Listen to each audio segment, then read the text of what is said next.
esteemed Holocaust survivors and their families, Mr. President of the National Council, Ambassador Reshev, Excellencies, distinguished co-organizers and participants of today's commemoration, Special Advisor to the Croatian Minister of Culture, and in particular, the young generation students from the campus Muristalden. It is my honor to address you today on the occasion of the International Holocaust Remembrance Day, representing the country currently chairing IHRD, the intergovernmental organization tasked to strengthen, advance, and promote Holocaust education, research, and remembrance.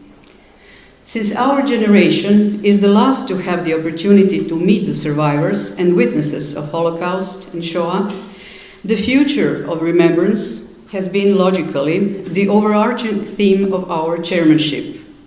To remember and protect the facts about the Holocaust is not only a matter of concern for the IHRD members, but it is the responsibility of the humanity. When we started planning for this year's commemoration, we could not have imagined the abhorrent attacks against Israel of last 7 October, as well as the shocking rise of anti-Semitism, Holocaust denial, or distortion, taking new forms of existence around the world, including in democracies. Indeed, we are living in unprecedented times since the Second World War. The rules-based order and international law are at stake. History and lessons learned from the 20th century are relativized. Therefore, the memory of the victims of Holocaust has to be preserved together with the knowledge of political ideas and events which led to the darkest times of human history. No doubt, the future of remembrance is strongly connected with the best access to the archives and with the preservation of Holocaust sites. Progress in both areas have been achieved, especially during the plenary in Zagreb, when the Charter for Safeguarding Holocaust-related authentic sites was adopted.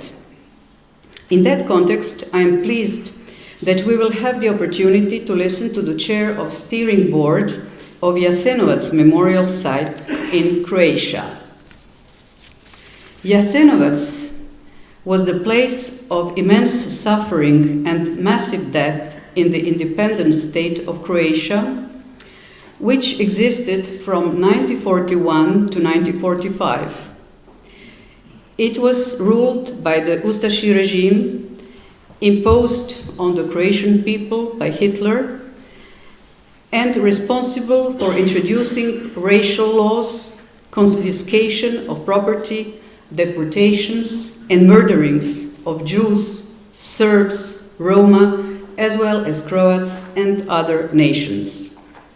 The testimonies by late Mrs. Vojka Krečić and Mr. Ivo Jelinek will best describe that period.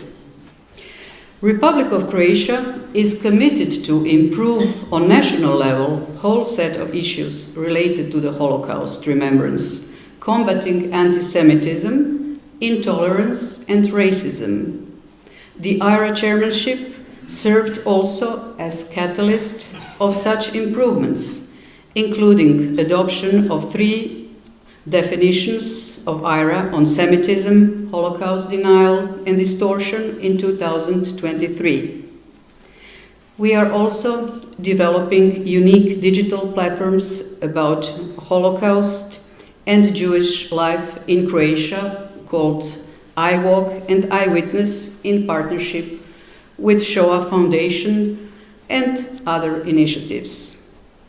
A lot has been done, but still a lot remains to be achieved as continued work in progress.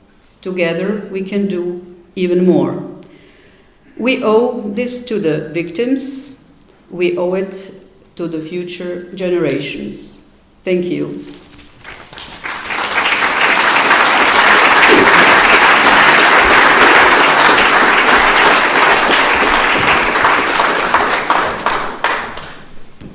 Thank you, Ambassador Bekic.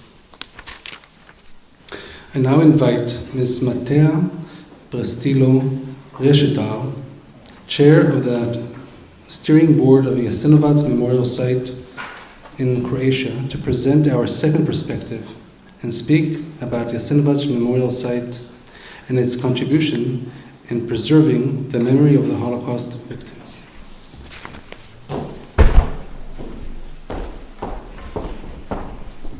Thank you very much. Esteemed Holocaust survivors, Your Excellencies, dear students, ladies and gentlemen. First of all, I will introduce you briefly history of Jasenovac Memorial Site and then planned measures to preserve the site. Maybe lots of you didn't see it or you didn't be there, but this is the main concentration camp in the independent states of Croatia. So, brief history. After the capitulation of Kingdom of Yugoslavia and the refusal of the leader of the Croatian Peasant Party to collaborate with the Germans, representatives of the Ustasha movement, with the support of Nazi Germany and Fascist Italy, proclaimed the fascist puppet independent states of Croatia on April 10 in 1941. Soon after the proclamation of the state, authorities of independent states of Croatia started to establish concentration camps. The largest of them was the Jasenovac concentration camp, set up in August 1941. It was the killing ground for Jews, Roma, Serbs, Croats, Bosnian and Herzegovinian Muslim, Slovenes, and as well as many others who opposed the Ustasha regime. The majority suffered for the simple fact that they belong to a different national, religious, or ethnic group due to idea of a superior race or for holding a different political opinion. Camp inmates were murdered by the Ustasha or left in conditions in which they died exhausted by forced labor, malnutrition, or disease. The Jasenovac camp was in operation until April 22, 1945. On that day, the last inmates broke out of the camp. 101 out of 1,000 who had been in captivity until the last day survived the breakout. After the escape, the Ustasha mined and destroyed the camp buildings, which had previously been damaged and turned down in airstrikes by the Allies or by the partisans, as well as most of the houses in the village of Jasenovac, and retreated towards the west. The first Yugoslav army units entered the area of the abandoned and destroyed camp at the beginning of May of 1945. Research conducted at the Jasenovac Memorial Site so far has come up with a total number of 83,145 victims. Among them, there was 13,116 Jews. But this figure may not be the conclusive number of victims due to the incomplete documentation, destruction of many documents, and inaccessibility of relevant archives. Efforts to preserve the site and commemorate the victims of the tragic events began in the 1950s. The Yugoslav authorities endorsed the design proposal of the Serbian architect Bogdan Bogdanović, whose flower monument was inaugurated in 1966, and the memorial site along with the museum was opened in 1968. Today, the area of the former camp is dominated by the flower monument, and the landscape of the Jasenovac concentration camp is marked with moats and hollows in the ground. During the last homeland war and the aggression against the Republic of Croatia in 1991 and the occupation of parts of the country, including the area of Jasenovac, the memorial site was heavily damaged. The archives and associated artifacts were seized and transferred to the city of Banja Luka in Bosnia and Herzegovina, later occupied by the Serbian forces. And then, after diplomatic efforts, at the end of 2000, temporarily to the United States Holocaust Memorial Museum, which returned the collection to the Jasenovac Memorial Site in 2001. Current permanent exhibition of the Memorial Museum was opened in 2006, and it is the third in the history of the Jasenovac Memorial. As a member of the IHRD, Croatia is committed to safeguarding Holocaust sites of the genocide of the Roma, and the sites related to the crimes of the Nazis and their collaborators. By properly safeguarding sites, we can ensure that they are not used to distort or falsify history, and that they can continue to educate and memorialize for generations to come. Since the ways in which authentic sites are contextualized and have changed over the years, and have the ways how their victims are commemorated, a need was felt at the Jasenovac Memorial Site to introduce improvements in the permanent exhibition and the visualization of the camp's topography. The Croatian Action Plan for the Jasenovac Memorial Site outlines measures that help visitors better contextualize and understand this history. On the initiative of the Croatian IHRD Presidency and upon the invitation of Croatian government, an informal ad hoc IHRD expert group visits Jasenovac and makes recommendations for how to better contextualize the site's history for visitors. The current initiatives and recommendations of the IHRD are aimed at facilitating and improving the work on infrastructure of the memorial, at raising broad social and public approval that will eventually result in the development of a new permanent exhibition, thus fulfilling the institutional mission.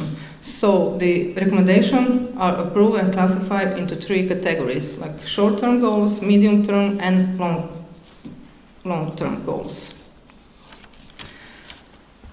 Short-term goals, and one on implemented improvement, is the creation of introduction panels outlining the history of the camp, its victims and perpetrators, and 2 maps that have been added at the site's entrance.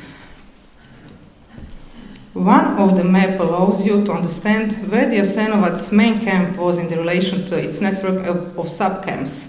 The other shows all Ustaša, fascist, and Nazi camps in the independent states of Croatia. So this is the main entrance in the Jasenovac Memorial Camp, or approach to the museum. So we can go further. So these are 2 maps. The central map is the map of the main camp and sub-camp of Jasenovac, and the other one on the left is the territory of the independent states of Croatia, on which you see as a visitor, how many camps were on its territory during the Second World War. These panels not only provide basic information, but also visually and physically guide visitors towards the main part of the exhibition through their positioning and orientation. The plan focuses on overcoming the site's functional limitations and introducing contemporary layers of interpretation, commemoration, and musealization, sensitively enriching this delicate landscape as a basis for continuous education and remembering. Another implemented measure includes the creation of a timeline of events related to the camp, which brings more clarity and easier orientation to the current permanent exhibition. The new timeline focuses on events in and around the Jasenovac during the period between April 41 and May 45. Located within the main exhibition space, in the area where visitors can decide on which direction will start their visit. Via introducing a timeline, then provides visitors with the chronological framework of events and guidelines on where certain topics are covered within the exhibition itself. So, the most important short term is integration of a new memorial marker in the interior of the monument, of the flower monument.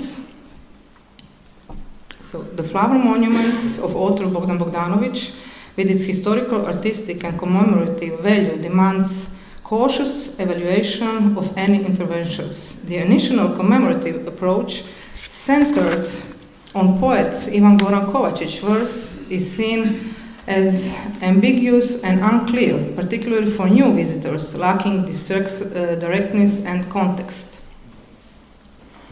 So this is the verse of the poet, Croatian poet Kovačić, and as I said, it's lacking context for the new generation.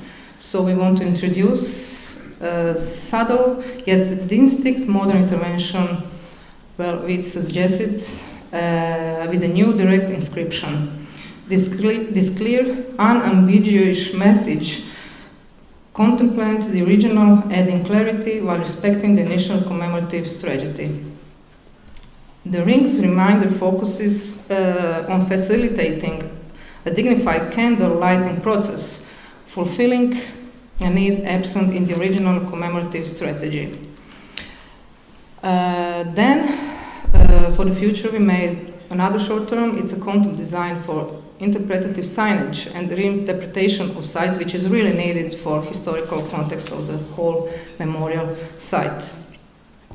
The elements are how to improve the accessibility to the flower monument, how to affirmate new path along the river, and the third, how to put the secondary contemplative part in the landscape part of the site, which is going to lead to the new annex of Memorial Museum. The plan focuses on overcoming the site's functional limitation and introduction contemporary layers of interpretation, commemoration, musealization, sensitively enriching this delicate landscape as a basic for continuous education and remembering. The first of all, as I said, is improvement of accessibility of the original boardwalk. The analysis of the original boardwalk reveals a lacking substructure prone to corrosion and wood decay due to non-existing drainage. The plan includes a solution that improves accessibility to the site. So this is the current state and this is the future. So we need to do that particularly for visitors who come during the colder season, as well as disabled persons, and in keeping with the UE Accessibility Act. Another is a formation of the path along the river, because the Jasenovac concentration camp is on the river Sava, and it needs to be marked more. As you can see, the concentration camps is now like a green grass. You cannot contextualize, you do not know the topography of the memorial site. So the plan includes to put the interpretative panels along the river bank, marking the camp's key elements or topography of the camp. This offers visitors orientation before approaching the boardwalk and monument's central area. The existing train installation is also envisioned as an additional exhibition space, providing more interpretative depth to the visit. So, up is a flower monument. We do not want to make an intervention on the boardwalk, just along the river or Sava. So, in keeping with the original idea of the memorial procession as a symbolic and contemplative procession devoid of any explicit narrative explanations, the path along the river provides the visitors with all relevant information about the site, topography, keeping the boardwalk free of any interpretative addition. So now you can see only the road and the cars are driving through it. And then what we want to make is the existing road along the river is currently not in any way indicative of its historical importance, or it's usually understood as being an integral part of the memorial site. It is proposed to transform the pavement along the concentration camp area path. This would distinctly designate it as a site for further historical interpretation and visitor contemplation. So, it's important to put these panels with original photographs, documentary photos of the camps, so that you can find what elements, where were the barracks, where were the electricity plant, where were the place of murders, mass graves, and so on. And the third is to make a new path, which will in the future connect new annex, new building, and new permanent exhibition of Jasenovac's memorial path. This is the final elements of this future plan, which adds a new path along the site's northern perimeter, and it allows a circular route, enhancing the site usability. It offers visitors an additional perspective and contemplative experience. The proposal aims to subtly redefine the surrounding landscape, as it was in the first place, as it was a vision of Bogdan Bogdanovic, not to memorial site itself. This involves accentuating surrounding elements to distinctly contrast with the untouched memorial site. So this is the photo of the author of the monument flower, of Bogdan Bogdanovic. Now this is the current state. You see the grass is very green and everything is very simple, but I think that Bogdan Bogdanovic wanted to see this monument flower as the part of the nature, which will give more contemplative feeling to the monument. And the last, what I want to present you is the midterm goals, which we made with the ARA experts, which proposed the following recommendation to the Croatian government.